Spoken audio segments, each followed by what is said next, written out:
Well, it got quiet, so I guess that means you guys are ready to start. So, I'm going to begin this morning. Jerry's going to open us with a prayer, but I do want to, if there are any prayer requests anybody has that he can write down, we can pray about this morning. Yes, ma'am. Our granddaughter Audrey is going inpatient Okay. tomorrow for studies on her seizures. Okay. So just prayer that they can find an answer or a fix. Okay. All right. Sounds great. Did you get that, Jerry? Audrey going in for test tomorrow. Anything else?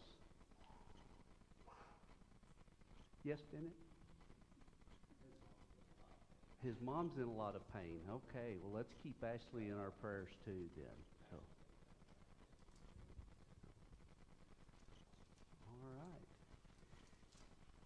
Lynn. Yes. Yeah. Linda and James's grandson-in-law starting treatment. So, okay. Yes.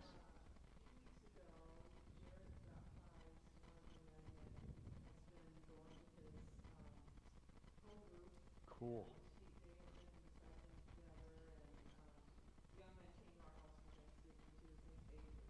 Okay. Awesome. Yeah, Jarrett baptized a friend, Avery. Okay. All right. Great. Great. Anything else?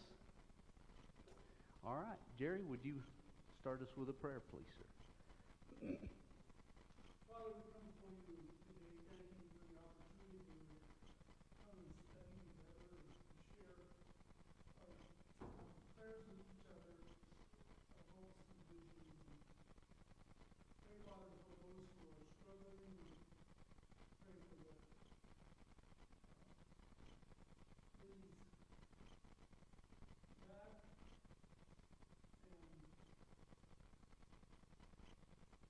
back and for Ashley's back. And the James's grandson who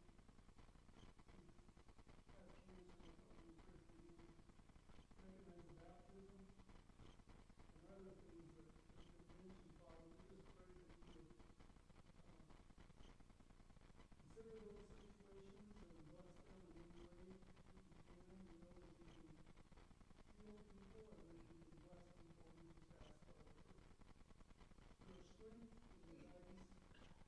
We ask, Father, for Lance. We ask that you would bless him as he leaves this last day, that he can many things that would be very beneficial in our lives. We pray in Jesus' name.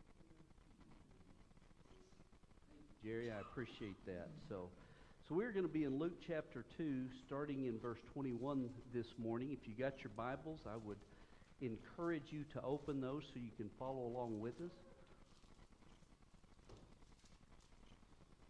Again, like this slide up here says, living out of Luke, we're looking for lessons. We're not just trying to gain more information about Luke's gospel, but we're actually looking for things in it that can help us be better disciples, things that maybe Luke may have written to Theophilus or to other readers to help them be better disciples as well. So, but we're going to start in Luke chapter 2, verse 21, and I'm going to read verse 21 through 24, and then we'll talk about that a little bit. At the end of the 8 days, when he was circumcised, he was called Jesus, the name given him by the angel before he was conceived in the womb. And when the time came for their purification according to the law of Moses, they brought him up to Jerusalem to present him to the Lord. As it is written in the law of the Lord, every male who first opens the womb shall be called holy to the Lord. And to offer a sacrifice according to what is said in the law of the Lord, a pair of turtle doves and 2 young pigeons. So Luke mentions Jesus' circumcision, Mary's purification, the dedication of the firstborn, all rituals back from the Old Testament law.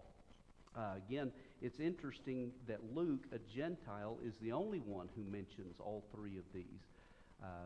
And I think it's because Luke is trying to keep this connection between, not necessarily he's keeping a connection, but he's wanting to make sure that we understand that all of this is God's fulfillment. All of this was planned in the beginning, and it's a continuation of God's story. I remember hearing once years ago about, the church was God's plan B. Plan A didn't work with the Jews, so God had a plan B. No, God never had a plan B. God's plan is continual, and I think Luke is keeping that together. And so here we have in Luke's chapter, or in chapter 2, just like when John the Baptist was named, that led to his father's mouth being opened and a prophetic message coming out. We're going to get the same thing here, but it's not from Joseph. It's going to be from Simeon and Anna, and we'll get into that in just a little bit. But before we do, I want us to think about something. If I was writing this story, a nation has been seemingly abandoned by their God for hundreds of years. They haven't heard from God. God has not really moved in any great miraculous way. They lived and suffered under a foreign power, and there was no way out for them unless God acted, which he had promised to do. He had promised that he would send a Messiah. And so, by the time we get here, for about the last 15, 16 months or so, things were starting to happen. We have this older couple, surprised to be with child, finally, at last. We have a mute priest who burst forth in prophecy. We have a young girl, even more surprised to be with child so soon. And we have her betrothed who stays with her throughout that whole thing. We have Mary's prophecy. We have angels giving messages to shepherds, and shepherds confirming and relaying those messages on. We have a baby circumcised, named, dedicated to God. Luke has left us no doubt who this baby is. This is the promised Messiah, right? You would expect, and if I was writing this story, this would be the time for banquets and fireworks and dancing and celebration, and everything is wonderful and good now, right? Right? Yeah. But Luke's story doesn't immediately go to that. In fact, we do have some celebration, but it's kind of muted. And I think that's because Luke understands that the rest of this story is not, and by the way, I normally quote, I quote a lot from N.T. Wright. I'm going to use a quote from another great scholar named Dave Bryant this morning.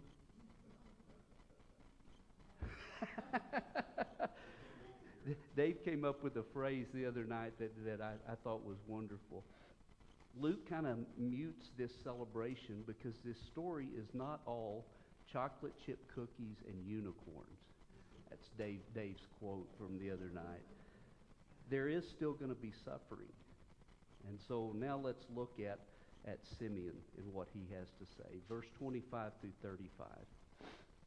Now there was a man in Jerusalem whose name was Simeon, and this man was righteous and devout, waiting for the consolation of Israel. And the Holy Spirit was upon him.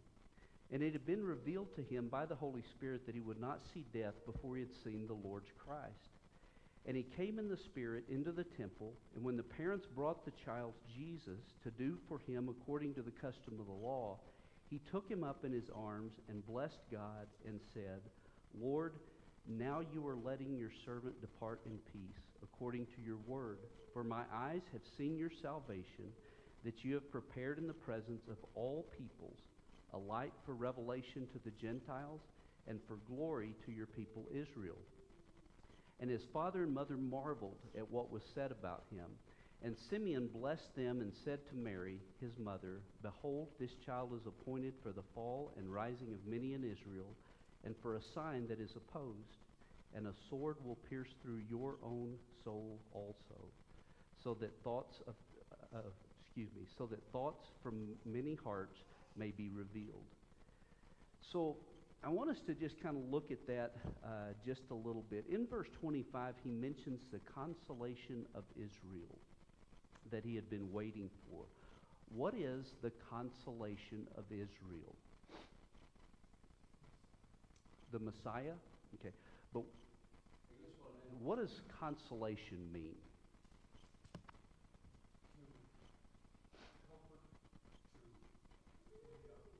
Okay. To comfort or free up. So what circumstance would there be that would need comfort or freeing up?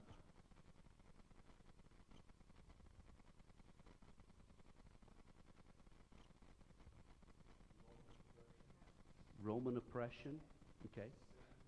Sin, okay. Any other circumstances that may lead to us needing comfort or freedom? Could be misinterpretation of the laws, yeah. If you think about it, not only were they oppressed by the Roman officials, but really there was a lot of oppression from the religious leaders.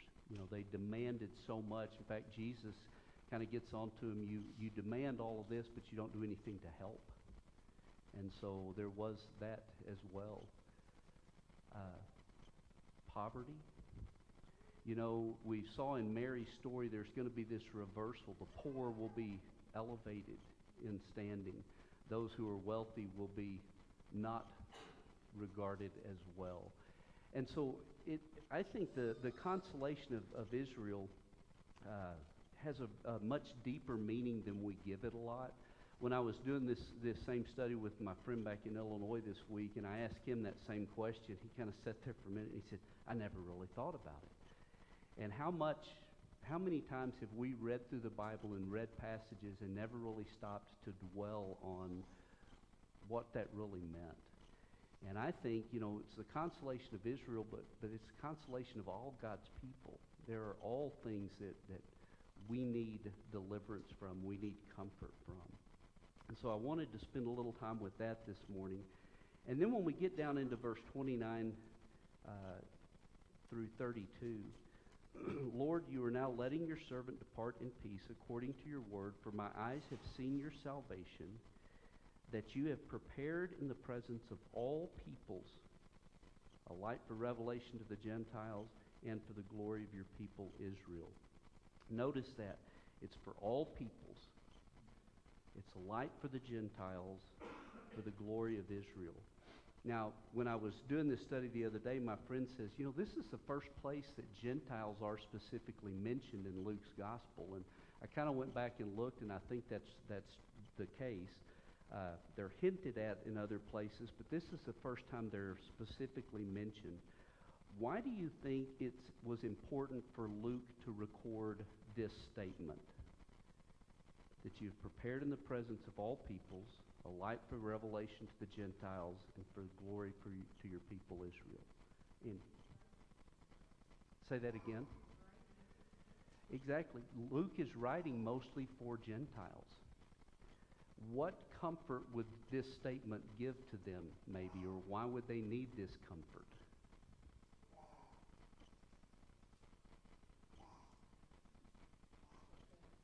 What Bennett said? Okay. Andy.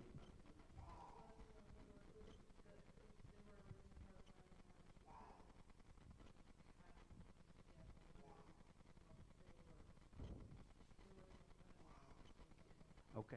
God's original plan was to include the Gentiles. It wasn't that some of them just happened to hear this story and kind of begin to believe and come into the church, but this was always part of God's plan. And if we keep in mind that there was this kind of conflict between Jewish Christians and Gentile Christians. The Jewish Christians didn't really like the Gentile Christians coming in because they weren't circumcised, they didn't keep the law, and it could be that he's writing this because possibly Theophilus has dealt with some of that persecution a little bit, or other Gentile Christians are. But Luke is making sure that we understand, like Andy said, that God's plan from the beginning was that this was going to be for all peoples. There's no one excluded from what Jesus is bringing into the world. But then we get into verse 34 and 35, and a little bit of that darkness starts creeping back in. Simeon blessed them, said to Mary his mother, behold, this child is appointed for the fall and rising of many in Israel, and for a sign that is opposed. Those are both kind of negative statements. There are people that will be brought down. Jesus is not going to just march into his reign, but he's going to be a sign that is opposed. And then a sword will pierce through your own soul, so that the thoughts of many hearts may be revealed. So there is some darkness that begins to creep back in. Again, it's not all chocolate chip cookies and unicorns. So then we have Anna's story in verse 36 through 38. And there was a prophetess, Anna, the daughter of Phanuel of the tribe of Asher.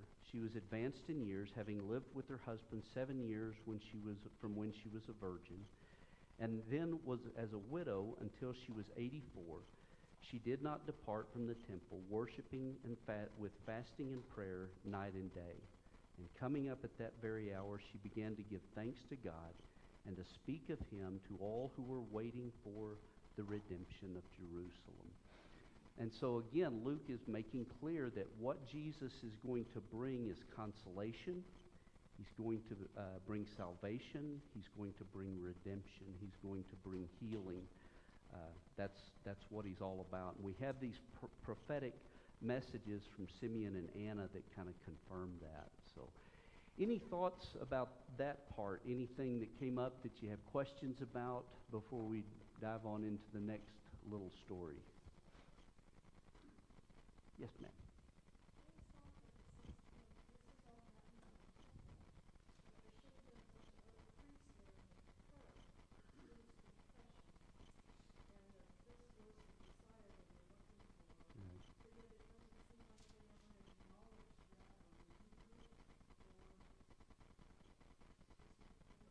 Yeah, yeah. What Belinda said was, this all happens in the temple. You would think there would be other priests there, other high religious officials that would have heard all of this and recognized that this was the Messiah. Yeah, you would think so, wouldn't you? But, as Simeon said, this baby's going to cause the rising and falling of many, and he's going to be opposed. I mean, even right there in the temple, when all of this is being proclaimed about him, we're told that it's going to be a rough ride. Why? I don't know. Maybe because people can be stubborn and hard-headed, not like us today. So hang on just a second. We had a...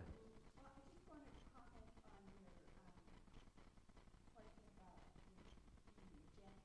Mhm. Isaiah predicted Right, right. Which does kind of go to what Belinda said. Everything, all this fulfillment was prophesied in the Old Testament. They knew all of this. But, like I say, we're human. We can kind of get stuck in our own rut. And but I'm not going to... I was just going to say it's kind of intriguing and paradoxical that the general understanding of the coming of the Messiah, the redemption of Israel, was pretty much misunderstood by Israel. Yeah, And they didn't understand what was coming. right. So you can understand the confusion, the anticipation of the coming Messiah, which had been prophesied but supposedly fulfilled by false prophets previously. Right, right. I mean, it was just a very confusing time for them. Yeah, yeah, it is. Because their human mind had come to a certain conclusion that was very different from what God's original intent was. Again, we would never be guilty of something like that today. But there might be a lesson for us in there. Thank you, Jared. There are, and we're going to touch on something about that in a minute. Before we get out of here, it might be just kind of interesting to point out that one of the very first proclaimers of Jesus was female. Mm-hmm. Yeah, we actually talked about that when you were gone. So, yeah. And the second thing is that I'm sure there was some misunderstanding, Yeah. Terry said. But there was a whole lot of it not wanting to understand. Yeah, yeah. And that, you see that when Nicodemus, I mentioned this before, when Clemson talks to Jesus, he says, we know Yeah. that you're a prophet sent by God Right. because of the things you do and the things you say. Right. That didn't mean that they listened to him Right, yeah. It kind of goes back to, I've always loved the quote by Samuel Clemens or Mark Twain where he says, it's not the parts of the Bible that I don't understand that bother me, it's the parts I do understand that bother me. So, Aaron. But, just kind of Martha said, I think the general history makes these two stories, these two people, all women, Mm-hmm. they seem to fit. Yeah. The phrase that Simeon says about when Luke's are becoming feasts and he's been told that he would die and he's Messiah, and then the age of Anna. Mm-hmm. I think one of the things about Luke is that, he's started this story earlier than everybody else. Right.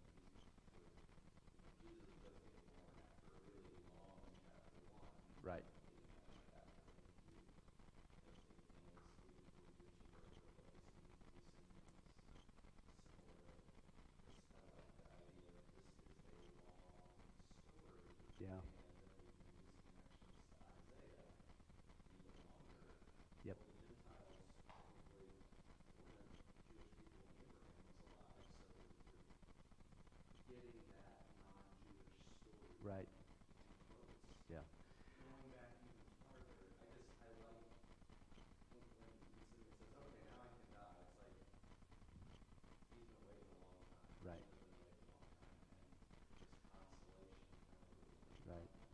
Has been in people's minds for a long time that he just won't be real about it. Yeah. Because other people see it as such a long story. Yeah, and Think about that. yeah, and I really appreciate you bringing that out because, especially today, we live in a world of instant gratification. We don't like waiting on things, but God's story is always kind of waiting on God, waiting on His timing. And I think there's a lesson for us in that as well. We want things, we want them now. Sometimes our time schedule is not the same as God's. So, yes, Annette.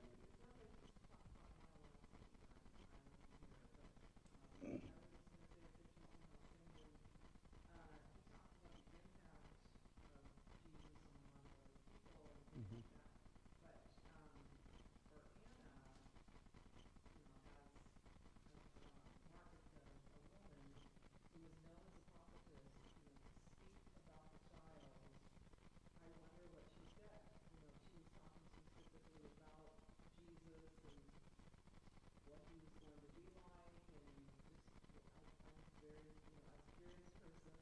Mm-hmm. What did she say? Yeah.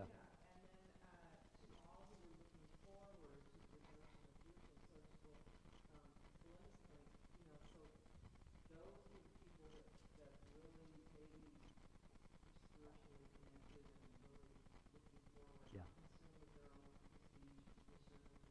Right.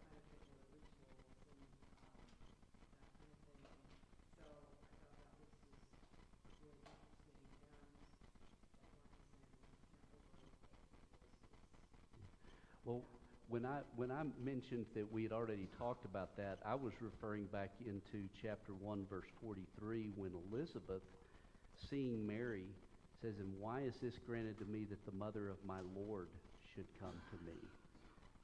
Again, a woman, and that was really the first time anybody said that's the Lord in there.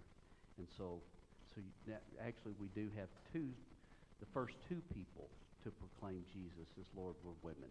So, yeah, absolutely. All right, let's move on so we can get through this next section, verse 39 through 52. When I was a younger, this story always bothered me, and I say younger, I mean younger in my faith and younger in my biblical understanding, not necessarily when I was a kid, because I didn't know it when I was a kid. But, in verse 39, "And when they had performed everything according to the law of the Lord, they returned to Galilee, to their own town of Nazareth. And the child grew and became strong, filled with wisdom, and the favor of God was upon him. Now his parents went to Jerusalem every year at the feast of the Passover. And when he was 12 years old, they went up according to the custom. And when the feast was ended, they were running, and as they were returning, the boy Jesus stayed behind in Jerusalem. His parents did not know it. But supposing him to be in the group, they went a day's journey. But then they began to search for him among their relatives and acquaintances. And when they did not find him, they returned to Jerusalem searching for him. So, and that always bothered me. It's like, what kind of parents were they? They lost their kid. Not only did they lose their kid, they lost the Messiah. They lost God's kid, and so that really kind of bothered me how they could be so careless. And then, you think about it. They're traveling through the countryside with a big group of friends and relatives and everything else. It would not be uncommon for Jesus to be off doing his own thing. So it really, it's not a negative thing on them. But then when they find him, verse 46, after 3 days they found him in the temple, sitting among the teacher, listening to them and asking them questions. And all who heard him were amazed at his understanding and his answers. And when his parents saw him, they were astonished. And his mother said to him, "Son, why have you treated us so? Behold, your father and I have been searching for you in great distress." Now, I always wish we had sound recordings or videos instead of text, because I would love to hear the tone of Mary's voice when she saw him again. When we read it, whenever we read our Bibles, it's like everything is perfect and everybody's perfect and no one ever loses their temper or anything. And I remember once when I was a kid, we went to Sears. My mom and grandmother loved to shop. They would go through every piece of clothing on every single rack, and it just drove me and my brother crazy. And so one day while they're shopping, I crawled up under one of those rounds of clothes. You guys know what I'm talking about? And I hid. And after a while, Mom and Ninny, my grandmother, started looking for me. And I could hear them walking back and forth calling me. And so I hid, and then before long they've got the store clerks looking for me and the department managers looking for me. And I mean, it's awesome. And then at one point I'm thinking, wow, if I stay here long enough, they're going to feel so bad and everything that when I appear, I'm going to be celebrated. It's going to be the greatest thing ever, And it didn't really turn out that way. Let's just put it that way. My mom, I didn't sit for a couple of days after that one.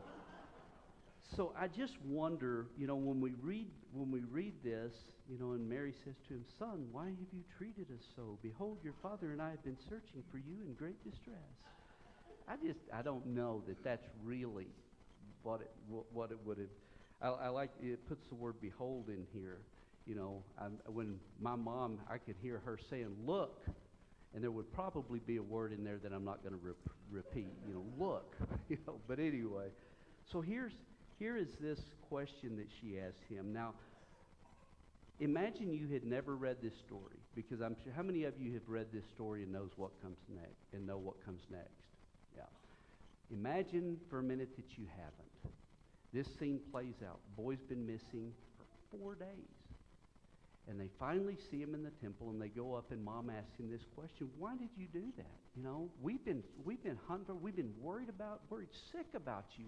How could you do something like this?" What would you expect Jesus' answer to be?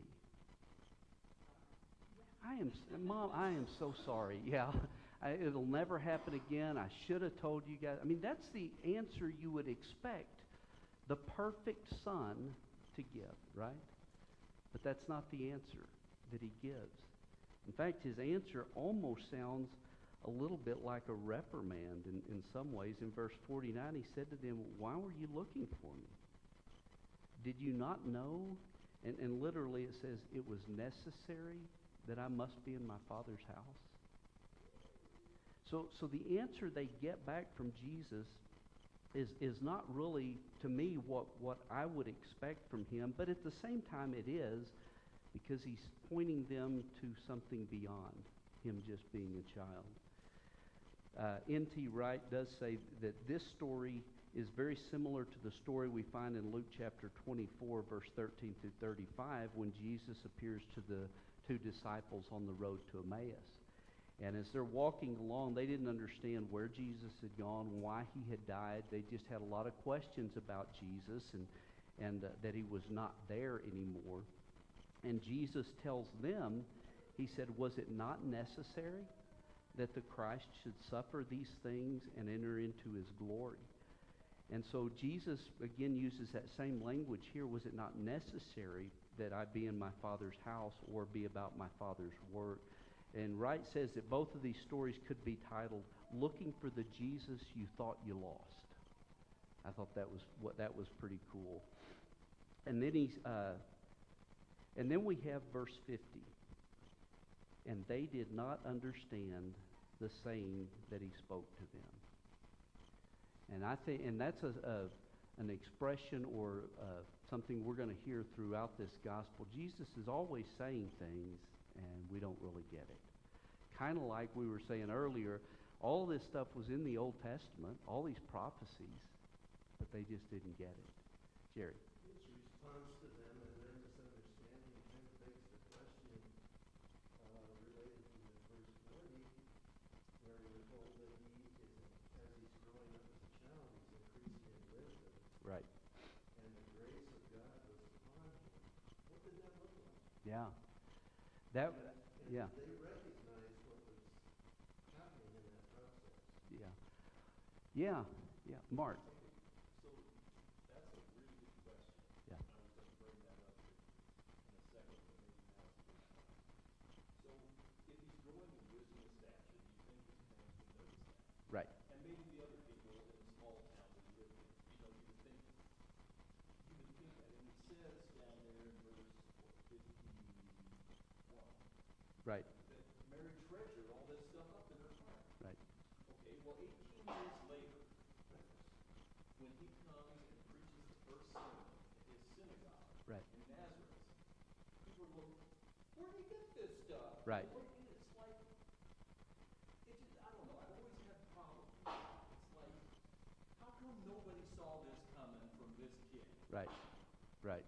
including his mom? Yeah. Yeah. And you go even further, and later on, when Jesus' ministry is kind of in full swing, his mother and his brothers come to get him to take him home because they think he's crazy. Yeah.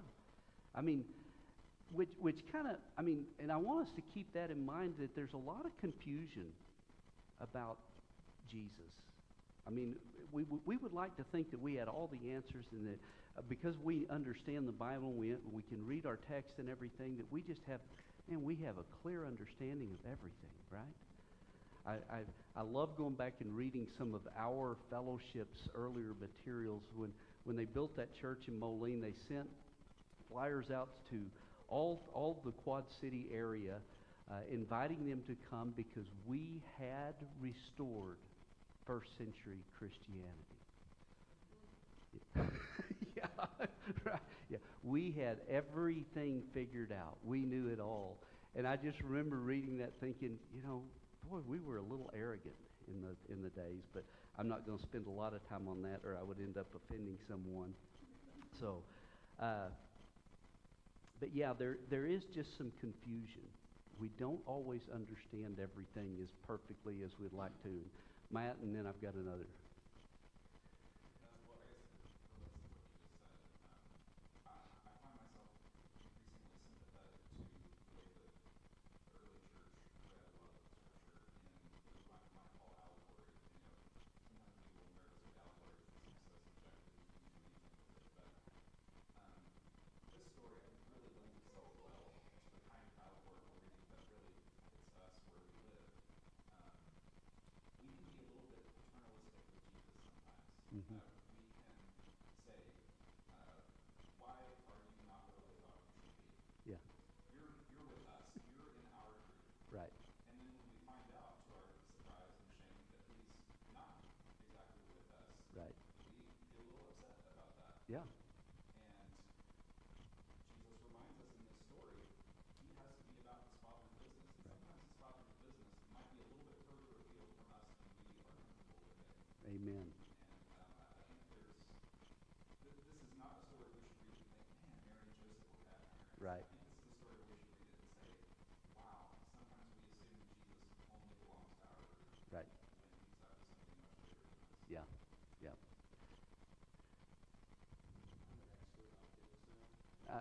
Yes, yes. That happens, doesn't it? But I'll just warn you, you're only an expert on kids for about another 13 years. And then you're going to be law. Anyway. What Mark was saying just made me think, kids are weird. Just anyone else to what they do. And if Jesus was anything like what I've experienced so far, you laugh and you say, you're so weird. And you just ignore it. Exactly. You know, maybe you just ignored a lot of that kind of stuff for Right. 15+ years. Yeah. It does make people ask surprised. Yes. That sounds like a totally weird thing, but totally what you just said. Yeah, yeah, absolutely. And something else that one of my commentaries kind of hinted at this, it didn't really develop it all the way. You know, we don't have any idea what it was like in the 12 years leading up to this story. You know, at his birth, during the pregnancy, there's all of this miraculous stuff happening. And then he's born, then we have these two prophecies. Then for 12 years, it's evidently silent again. You know, and you wonder if maybe even during those 12 years, if Mary began to question, no, if he is the Messiah, why is he just like any other kid? I mean, we don't know because we're not told what those 12 years were like or the 18 years after that. So we are left to kind of speculate some, but I say that again to kind of go back to Matt's point that, you know, we can't be really hard on Mary and Joseph during this time. So, Annette, please.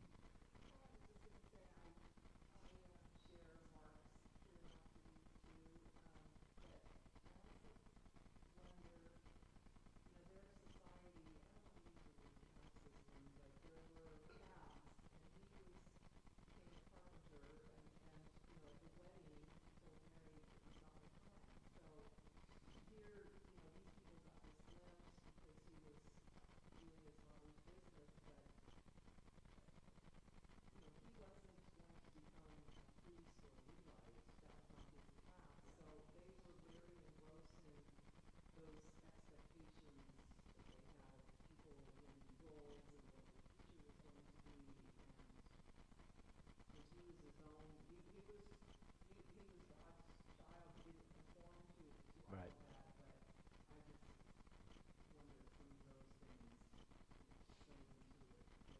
Yeah. Yeah. Yeah. I mean, they had been told he was going to be the king. I wonder, did they raise him differently because of that, and try to encourage him towards anything or not? I don't know, but yeah. What's that? Yeah, same question about John the Baptist. Yeah, yeah. So, what did you say, Jerry? I just said it doesn't appear to be the case. Yeah. That he was raised up. Yeah, it really doesn't. So, but there is a lot of places where we could guess and wonder about what's going on in the. With respect to weirdness, Thanks a lot. You're looking right at me when you said that.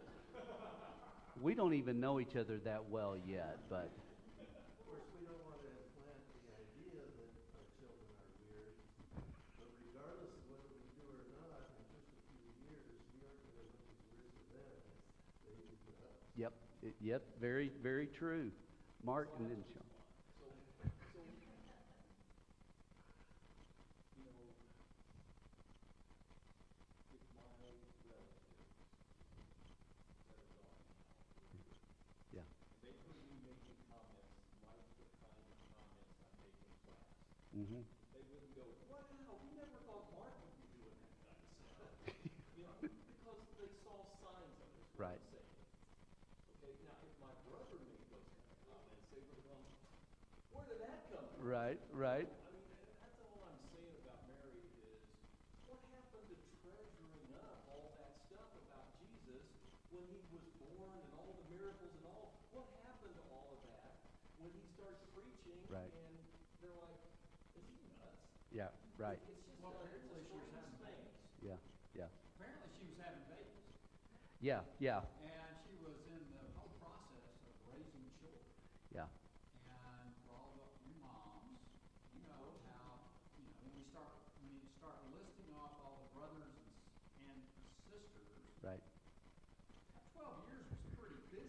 Yeah, right, yeah. Life happens. Right, that's very true. Thanks for And bringing that Jesus up, Andy. She Yeah. was raising Jesus, but she was also raising babies. All these others, yeah, And yeah, Dad was out, Joseph was out trying to make a living. right, So they, we get involved in life.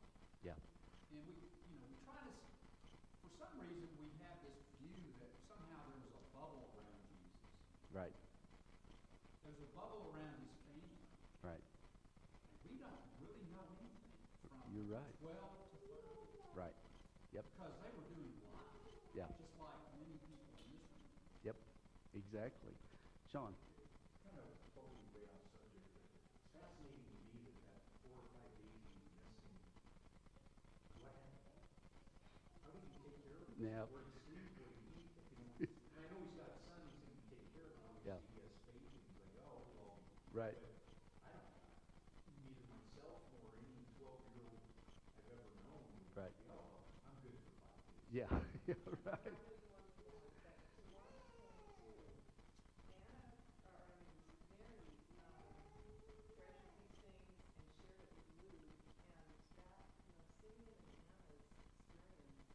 right, yeah, right, right. Yeah, because let's go ahead and finish verse 51, 52, and I appreciate you bringing that up, Annette. He went down with them, came to Nazareth, and was submissive to them, and his mother treasured up all of these things in her heart. And Jesus increased in wisdom and in stature and in favor with God and man, which is something we've already seen. So we do know that he is continuing to grow. Mary's treasuring these things up, but back to Andy's point, it's real easy when we see things in our kids early on, and we just think about that and remember that, but then life happens, with raising other kids, and different circumstances happen, and it's, not difficult to say, yeah, oh, I remember that. But it's later when we remember it, when something comes up, we go, oh yeah, I remember that, when we kind of let it slip through our minds before that. So I want to just kind of end this morning with some discussion on discipleship lessons that may come out of this. I want you to think about all of the different people who are playing various roles in all of this. We've got the older couple having a baby. We've got the younger couple, or the young woman and her betrothed pregnant. We've got, the old man, the older woman at the temple. We've got all of these people involved, and none of them are like at the top of the rung. They're not the high priests. They're not leaders. They're common people for the most part. And again, I think that's something that we all need to kind of keep in mind. We don't have to be anything that our society and our world says is special in order to be used by God. I want us to keep in mind also that Jesus is for all people, Israel and the Gentiles. And there isn't any other options out there. You're either Israel or a Jew or you're a Gentile. Jesus is for all peoples, and we need to keep that in mind too. And then I want us to keep in mind this theme of surprise. Even when you find Jesus, and this I kind of got out of N.T. Wright stuff with the 2 stories of looking for the Jesus you think you've lost. Even when we find Jesus and we come to him with our questions, the answers we get may not be what we expected we were going to get.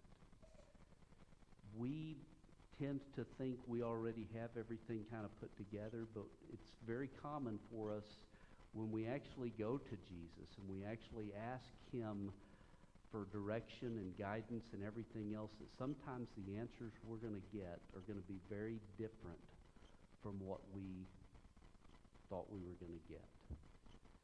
And I think it was Mark mentioned something that made me think about this. Oh yeah, you said, if your folks had heard you say this kind of stuff, they wouldn't have said, well, we knew Mark was like that. They would have been going, what on earth? You know, my second year of preaching school, one of my classmates from high school died in a car accident. He'd been drinking. So his mother, I'd been home visiting that weekend and ran into his mom, and we talked and stuff. And then I drove home Sunday back to Dallas. Sunday evening was when he was killed. So Monday, his mom called me and said, would you be willing to come home and help with his funeral service? And I said, I'd be honored to do that. Now, I left left my hometown after high school and really never went back for very long periods of time.